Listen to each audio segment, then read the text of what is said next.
국민이 직접 뽑았기 때문에 민주정당성을 가지기 때문에 국민의 이름으로 하게 되는 것이고요.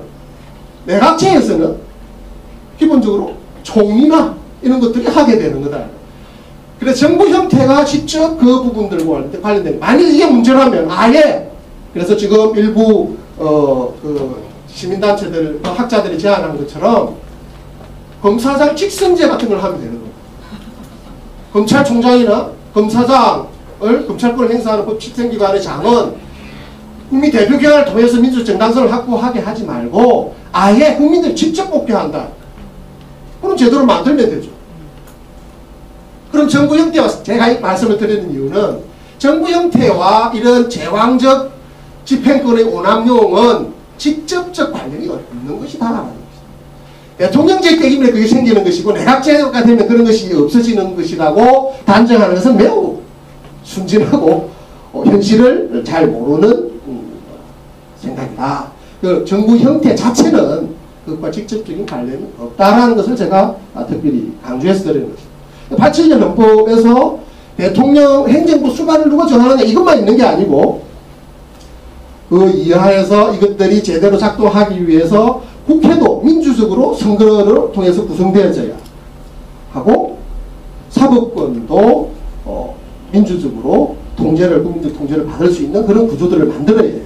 여기에는 헌법적 차원에서 해야 될 부분들도 있고 법률 차원에서 해야 될 부분도 있고 이런 법 제도적인 차원을 넘어서서 우리가 권력 이 제도를 운용할 때 정치적 과정 속에 우리 국민들이나 정치인들이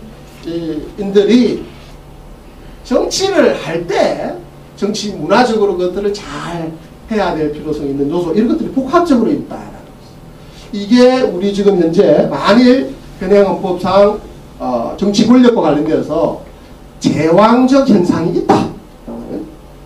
그것의 원인이 뭔가를 따져보아야 하는데 제가 감히 결론적으로 말씀을 드리자면 그것은 정부 형태 그 자체의 문제점이라기보다는 이런 국가 권력들을 효과적으로 분립시키고 분권시키고 서로 상호 견제를 효과적으로 할 수 있도록 하는 장치가 미흡해 생기는 것이지 정부 형태가 대통령제라거나 이원정부제라거나 내각제라거나 이런 것에 의해서 그것이 결정적으로 작용하는 것은 아니다. 이 말씀을 드리고 궁극적으로 제가 말씀드리고 있는 겁니다.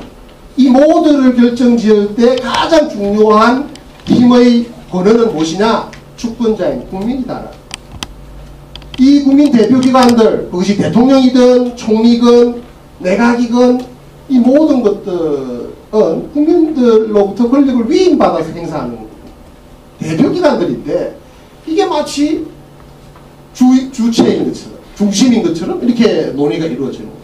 이게 중요한 국민들이 어떻게 자기가 국가 권력을 행사할 권한자들에게 올바르게 선출하느냐 정당에 선출하느냐 또 그 선출된 권력을 대표로서 국민의 이름을 행사하는 그 권력들이 남용하지 않느냐 오용하지 않느냐 적절하게 행사하느냐를 견제할 수 있어야 하는 것입니다.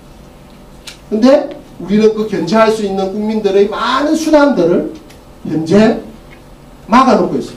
헌법이 막아놓고 있느냐? 아닙니다. 헌법은 너무나 훌륭하게도 그것들을 보장을 하고 있습니다. 그 권력에 해당하는 대표적인 게 뭐냐? 언론, 출판, 집회, 결사의 자유거든요. 우리 헌법 21조에서 모든 국민은 언론, 출판, 집회, 결사의 자유를 가지도록 되어 있어요. 언론, 출판, 집회, 결사의 자유로 국정을 통제하고 국정에 국민들이 원하는 여론을 투입할 수 있는 장치를 두고 있어요. 그 자유는 오로지 국가안전보장 질서유지 공공공리를 위해서 필요한 경우에 한해서만 법률로서 제한을 할 수 있을 거예요. 제한이라는 것은 원칙적으로 최대한 보장하되 일부를 이 목적에 부합하게 부분적으로 통제할 수 있습니다. 우리 헌법 37조 2항에서 그렇게 이야기하고 있는 거예요. 그런데 그에 해당하는 법률, 집회 및 시위에 관한 법률, 국가보안법, 다음에 형법의 명예훼손죄라거나 공직선거법에 있어서 여러가지 규제법들은 오히려 국민들이 정치적 언론, 집회, 결사의 자유를 행사하는 것을 자유롭게 하지 않고 원칙적으로 금지시켜 놓고 있습니다. 제가 말씀드리고자 하는 것은 지금 말씀드린 이런 악법들 때문에 헌법에서 원칙적으로 국민들이 국가 권력을 효과적으로 주권을 행사해서 통제할 수 있도록 되어 있는 부분들이 법률에 의해서 막혀져 있다는 거예요. 87년 이후에도 그 이전의 50이나 유신 독재 시절과 다른 점은 뭐냐? 바로 이 정치적, 국민의 정치적 자유와 관련된 입법들이 개혁되지 못한 상태로 계속 답습되어서 지금까지 오고 있다. 헌법은 바뀌었고 정부 형태도 독재 대통령, 제왕적 대통령제에서 민주적 대통령제로 헌법은 바뀌었어요.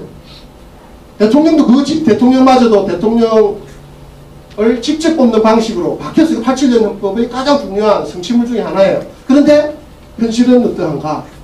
그 하위 단계에 있는 국회의 입법들은 독재시대의 전 국민들, 주권자들의 손발을 묶어놓는 그 상태를 계속 유지하고 있다는 겁니다. 선거법에 위반되지 않은 정치적 표현을 하기가 매우 어려워요.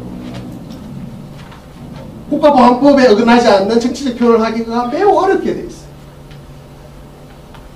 집회 및 시위에 관한 법률을 효과적으로 준수하면서 정치적 영향력을 국민들이 행사할 수 있는 길이 매우 제한적으로 되어 있다는 거예요. 그런 상황에도 불구하고 우리가 광장 정치를 통해서 대통령을 탄핵시키는 그런 궤거를 이루어낸 거예요. 국민들의 성숙한 시민의식에 의해서 그 정치의학적 법률과 관행을 뚫고 우리가 중요한 민주화의 계기들을 이루어 온 것이 87년 이후 역사이고, 특히 올 초 지난 연말 이후에 중요한 어떤 성과물들을 이루어낸 거죠. 그렇지만 이것을 계속 반복할 수는 없는 것이거든요. 결국 현행 정부 민주주의의 강화를 위해서 우리에게 필요한 것이 첫 번째를 꼽아라 이렇게 이야기한다면, 말 그대로 국가 권력 간의 견제와 균형이 효과적으로 작동할 수 있는 그런 민주주의, 그리고 궁극적으로 주권자인 국민들이 그 국가 대표들에 대해서, 국민 대표들에 대해서 효과적으로 정치적 통제를 해낼 수 있는 그런 민주주의 체제를 마련하는 것이 제1순위다. 그걸 하기에 제일 먼저 필요한 건 뭐냐? 1차적으로 이런 국민들의 정치적 활동을 억압하는 법률들을 개혁하는 것이 필요한 것이죠. 그래서 좀 공직선거법, 국가보안법, 그다음에 집회 및 시위에 관한 법률, 그다음에 정당법, 정치 자금에 관한 법률, 이런 부분들을 1차적으로 개혁을 해야 합니다. 그런데 이것은 헌법을 바꿔서 할 수 있는 거라고 보다는 국회에서 입법을 바꿔서 해야 되는데, 근데 그것에 사활을 걸고 있는 사람들이 누구냐? 바로 현역 국회의원들을 포함한 정치인들이다. 정치인들은 국민들의 주권이 더 강화되어지고 국민들의 주권이 더 실질적으로 확대되는 것을 원하지 않습니다. 그러면 자기들이 가지고 있는 정치적 기득권들이 무너지기 때문에 그런 것입니다. 그래서 지금 현재 우리의 민주주의 강화를 위해 제일 우선적으로 필요한 것은 그런 정치개혁 입법이고, 근데 그 정치개혁 입법만으로도 부족하고 헌법을 진짜 고쳐야만 되는 부분들이 있다는 것이죠. 헌법을 고쳐야 되는 부분들은 어떤 것들이냐? 예를 들자면 견제와 균형의 민주주의를 달성하기 위해서 사법권이 독립성이 더 강화되어지고 사법권의 정치적 중립이 더 강화되어져서 국정농단 사태에 대해서 꼼짝도 못하도록, 예를 들어서 개인정보보호법 같은 것을 함부로 어겨가지고 검찰총장을 찍어내거나 여러 가지 그런 탈법과 불법을 저지르는 것들에 대해서 사법권은 사법권대로 혹은 국민은 국민대로 효과적으로 통제할 수 있는 그런 제도들을 만들 필요가 있는 것입니다. 이는 헌법에서 필요합니다. 더 나아가서 지방 분권을 효과적으로 해가지고 일반 국민들이 생활 속에서 긴밀하게 엮이는 그런 문제들에 대해서는 스스로 결정할 수 있는 여지들을 더 확대시켜줘야 됩니다. 그래서 국정농단이 있더라도 혹은 제왕적 현상, 그게 대통령 재건, 내각 재건, 이원정부 재건에서 있더라도 국민 생활에 있어서 미치는 영향은 최소화시키게 되는 거예요. 그런데 지금 우리나라는 너무 과도한 중앙 집권 체제를 가지고 있다. 이 부분들을 지방국권을 획기적으로 강화시켜서 이런 제왕적 현상, 대통령이 제왕으로 군림할 수도 있는 이런 현상을 초래되어지는 원인들이 우리 정치 생활에 미치는 영향을 최소화시킬 수 있는 그런 계획들을 해야 되는데, 그런 계획들은 법률만으로도 뭐 이론적으로는 가능하지만 헌법적 차원에서 효과적으로 할 수 있는 그런 부분들. 더 나아가서 정부 형태 부분에서도 여전히 손볼 부분이 전혀 없는 것은 아니다, 이렇게 볼 수 있는데, 대표적인 게 국정 통제기관으로서 작동할 수 있는 기관이 감사원이라는 기관이 있어요. 감사원은 회계검사라는 것인데, 회계는 국정이 작동하기 위해서는 예산이 수반되어지죠. 국정이라는 것은 결국 예산에 따른 돈을 써야만 작동되게 되어 있죠. 이 예산을 효과적으로 투명하게 관리만 해도 국정농단을 함부로 할 수가 없는 것입니다. 그래서 최순실 사태 이런 것들이 감사원이 회계검사만 효과적으로 활동하고 직무감찰권만 효과적으로 작동시켰어도 생길 수가 없어요. 그런데 현행헌법에 의하면 아까 말씀드린 것처럼 감사원이, 그런 권한을 가진 감사원이 어디에 소속되어 있느냐? 대통령 직속으로 되어 있다.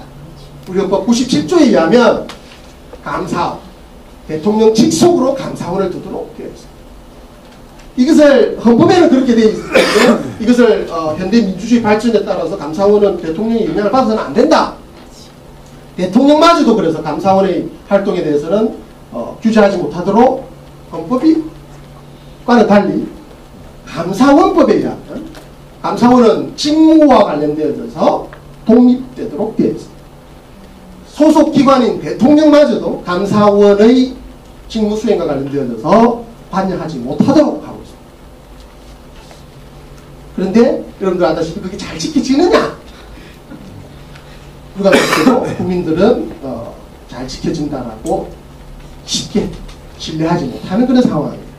그러니까 아예 법률만으로는 역부족이니까 아예 소속을 대통령으로부터 분리시켜, 행정부 수반인 대통령 밑에 이 행정권을 통제하는 기관을 두는 것은 더 이상 이제 바람직하지 않고 적절하지 않다라고 하는 것이 현대 민주주의 이제 보편적 지혜인 것이고, 다만 이것을 통제기관인 국회에 둘 것인지, 정치적 통제기관인 국회에 둘 것인지, 아니면 아예 헌법재판소처럼 선거관리위원회처럼 독립된 제3의 기관으로 할지, 이것까지 선택만이 남아있는 것이죠. 이 부분은 헌법을 바꾸지 않으면 안 된다. 우리가 경제적 민주주의를 강화하기 위해서는 그래서 현행 정부 구조에서도 감사원을 떼내는 이런 개혁은 해야 하고, 대통령이 법률에 의해서 통제를 받기는 하지만, 됐기 때문에 법률이 제대로 못하는 부분들이 있지 않습니까? 예를 들면 국회와 같은 국회의원 선거제도와 같은 것입니다. 좀 더 법률로서 공직선거법 바꾸면 선거제도 바꿀 수 있지만, 우리가 계속 매번 선거 때보다 보지만 국회의원들은 그 선거법을 자기들 유리한 방향으로만 바꾸려고 하지 국민들이 유리하거나 헌법 정신에 입각한 그런 민주적인 제도로 바꾸려고 하지 않습니다. 그 선거법에 있어서 정치적 신인들이 활발하게 활동하고 국민들이, 유권자들이 활발하게 정치적 활동을 하는 것을 허용하는 법을 만들기를 원치 않습니다. 그럼 어떻게 해야 되느냐? 이것은 입법사항이긴 하지만 개헌의 기회에 이참에 아예 그 점을 국민들이 직접 분명하게 못 박을 수 있는 장치들을 마련하는 게 필요한 것이죠. 예를 들자면 현행 국회의원 선거제도가 사실은 민주적인 정당성 면에서 매우 취약한 선거제도. 이는 국민들의 과반수 이상을 국회의원 선거에 있어서 국외자로 만드는, 국민이 아닌 사람으로 만드는 것과 같습니다. 각 지역별로 선거로 다 참여하죠. 투표를 하죠. 그러니까 뭔가 주권자로서의 권한은 완전하게 행사되는 것처럼 보이지만, 한 사람만 뽑기 때문에 한 사람 아닌 나머지 사람들을 지지한 국민들은 전부 다 자기가 지지하는 대표를 국회에 진출시키지 못합니다. 죽은 표예요, 한마디로. 그래서 사표가 과반수 이상에 육박하는 것. 이것은 어떤 예상을 빚느냐? 국민들이 소수만 지지를 받아도 국회에서는 다수가 될 수 있는 그런 구조가 된다. 그런 구조에서는 어떤 현상이 빚어지겠습니까? 국회의원들이 국민들을 무서워할까요? 전혀 무서워하지 않는다고는 할 수 없지만, 진짜 무서워할 정도보다는 덜 무서워한다라는 거죠. 그리고 국민들의 정치 성향의 왜곡 현상이 빚어지는 거죠.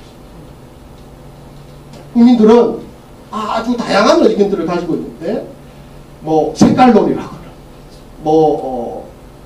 뭡니까 굉장히 국민들이 좀 예민하게 생각하는 뭐 성소수자 문제라거나 이런 것들에 의해서 정치 권력의 지형 자체가 너무 크게 좌지우지되게 아주 작은 지역적인 이슈 하나들에 의해서 단순 이슈에 의해서 정치 권력의 향배가 왔다 갔다 할 수 있는 그런 위험성을 가지고 있는 제도다. 이것을 바꾸기 위해서 우리들이 고민해요. 비례제 대표제도를 어떻게 반드시 도입하는 헌법 개정을 해야 될 필요성 이런 것들은 존재하게 된다라는 것입니다. 제가 말씀드리고자 이제 마지막 부분은 그 중에서도 또 지금 이제 개헌을 이야기하면서 정부 형태를 꼭 바꿔야 된다는 사람들이 있다는 것이죠. 그 부분에 대해서 저희 소견을 말씀드리는 것으로 마무리를 짓고자 합니다.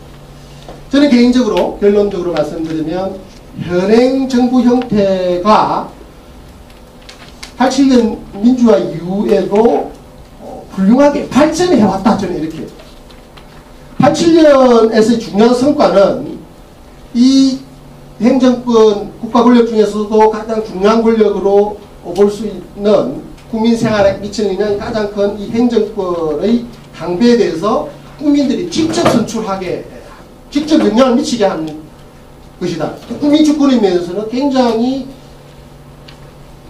진전된 성취를 한 것인데 이것은 대통령제가 아니면 그 효과를 유지해낼 수가 없다. 예를 들어서 유력한 대안으로 이야기되어지는 게 지금 이원정부제이거나 내각제인데 그것은 행정권의 수반을 아까 말씀드린 대로 국회에서 다수파들이 혹은 국회 다수파의 다수를 점하는 정당의 당수에게 넘기는 이것은 뭐냐? 국민들이 결정권을 강하게 가지는 것이 아니고 국회의원들이 결정권을 강하게 가지는 그런 정부 형태라는 거죠. 결국 굳이 이야기하자면 우리가 민주주의를 국민을 위한 정부 정치라고 이야기를 하는데 내각제적 정부 형태는 그런 민주적인 정부 형태가 아니라고 제가 함부로 이야기할 수 당연히 없지만 그 성향상